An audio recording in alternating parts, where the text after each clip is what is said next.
भारतीय नववर्ष की पूर्व संध्या पर आप सभी मिथिलांचलवासी, बिहारवासी और भारतवासी और साथ ही भारत के दुनिया में जहाँ लोग रहते हैं उन सभी को भारतीय नववर्ष की अग्रिम शुभकामनाएं।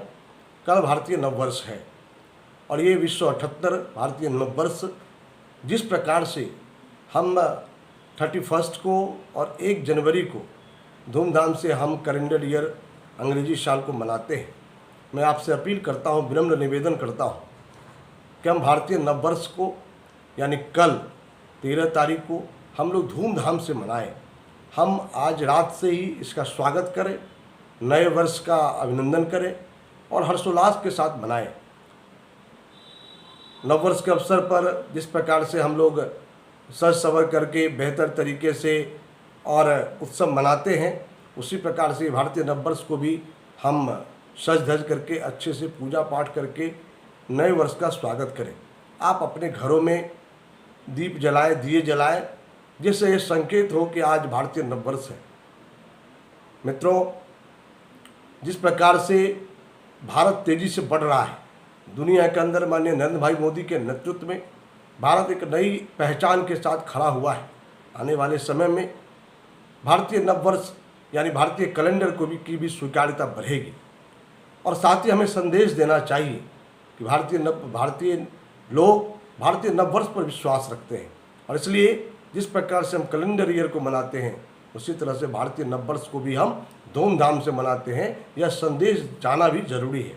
केवल नरेंद्र भाई मोदी जी की यह जिम्मेदारी नहीं है कि भारत के मान को ऊंचा करें, हम सभी की जिम्मेदारी है, हम सभी भारतवासियों की जिम्मेदारी है कि भारत के मान को ऊंचा करें और इसलिए भारतीय संस्कृति के अनुरूप, भारतीय विधान के अनुरूप भारतीय नववर्ष की कल आगाज़ हो रही है, कल शुरुआत हो रही है।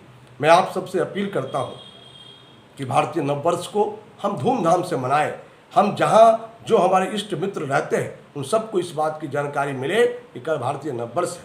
खासतौर से जो नौनिहाल हैं, नए बच्चे हैं, उन स्टूडेंट हैं, उन छात्रों को भी हम बताने का काम करें कि भारतीय नववर्ष आखिर है क्या, हिंदू नववर्ष है क्या, क्योंकि इसकी जानकारी हमें देना चाहिए।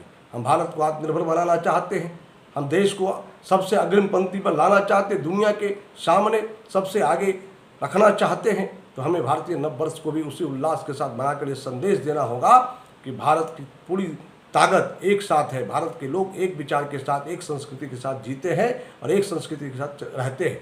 इसलिए भारतीय नववर्ष को हम धूमधाम से मनाएं। मैं आपसे फिर विनम्र प्रार्थना करता हूं, कल के नववर्ष को ऐतिहासिक बनाइए। पूरे देश में भारतीय नववर्ष का परचम फहराना चाहिए, एक माहौल बनना चाहिए। न ये केवल यह भारत के लिए संदेश होगा बल्कि अपितु दुनिया के लिए एक संदेश होगा कि भारत के अंदर एक ऐसा दिवस है जिसको भारत के लोग भारतीय नववर्ष के रूप में मनाते हैं। आइए हम इस नए वर्ष में सभी का अभिनंदन करें और स्वागत करें और मैं प्रभु से प्रार्थना करता हूं कि कोरोना जैसी जो भीषण महामारी है उससे भी हमें मुक्ति मिले। नए वर्ष में हम एक अच्छी शुरुआत के साथ भारत को भी दुनिया के सामने सबसे आगे पंक्ति में खड़ा करें। माननीय नरेंद्र भाई मोदी जी, माननीय अमित शाह जी, माननीय जेपी नड्डा जी सहित पूरे देश और प्रदेश के सभी नेतृत्व को यह शक्ति प्रदान करें कि हम भारत को और प्रदेश को आज दुनिया में सबसे आगे बढ़ाने का काम करें। भारत हमारा एक नई ऊंचाई को प्राप्त करे। बहुत बहुत शुभकामना, मंगल कामना।